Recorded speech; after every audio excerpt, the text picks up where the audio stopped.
예, 지금 들으신 것처럼 이번 화재로 인해서 지난 주말 동안 멈춰 있었던 우체국 우편 서비스는 어제 일부 복구가 됐습니다. 그리고 오늘부터는 신선식품에 대한 접수도 재개됩니다.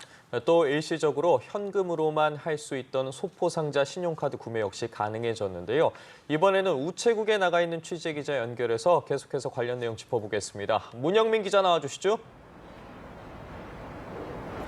네, 저는 광화문 우체국에 나와 있습니다. 어제까지 화재로 인해 중단됐던 우체국 창구 서비스 중 신선식품 접수가 가능해졌습니다. 오늘부터 가능하고요.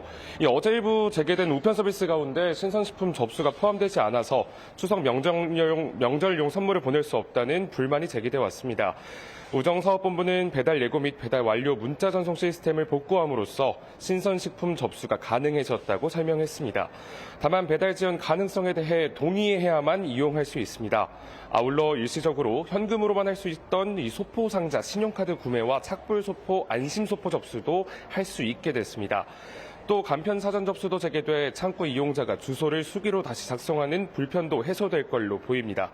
하지만 여전히 미국행 국제특급 EMS나 알뜰폰 등 이 수탁 상품은 우체국 창구 방문을 통한 우편물 접수가 불가능하고요. 우체국 쇼핑, 또 인터넷 우체국 신규 회원 가입, 계약 등기 등 외부기관 연계 접수 등 인터넷이나 모바일을 통한 서비스도 아직은 이용할 수 없습니다. 네, 문 기자. 그리고 각종 금융과 부동산 서비스도 차질을 빚으면서 시민들의 불편이 이어졌지 않겠습니까? 이 문제는 좀 어느 정도 해소가 된 겁니까? 그렇습니다. 어제 문제가 된 게 공공 마이 데이터 서비스입니다. 이게 중단되면서 은행 등 금융사에서 대출과 같은 거래를 할 때 이 공공 마이터를 통해서 볼 수 있었던 소득 금액 증명 등 행정정보 자동 접수가 불가능해졌습니다. 이 서비스가 중단되면서 각종 거래에 차질이 생긴 건데요. 하지만 해당 서비스가 대부분 복구돼 이 별도 서류 제출 없이도 대출 신청 등 금융 서비스 이용이 가능해졌습니다.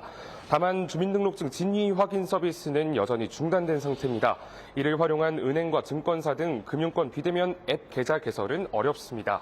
하지만 운전면허증이나 여권 등 대체 수단이 있고 대면 창구의 경우 전화로 주민등록 확인이 가능해 현장에서 큰 혼란은 없는 걸로 알려졌습니다. 부동산 거래의 경우 아직도 온라인에 각종 민원 서류의 열람과 발급이 불가능합니다. 부동산 종합 공부 시스템 접속이 현재도 먹통이어서입니다. 이에 따라 부동산 종합증명서나 이 토지 임야 대상 등을 열람하거나 발급받으려면 시군구청이나 주민센터를 방문해야만 하는데요. 이에 국토교통부는 해당 민원 서류 열람 발급 수수료를 한시적으로 면제한다는 방침입니다. 지금까지 광화문 우체국에서 전해드렸습니다.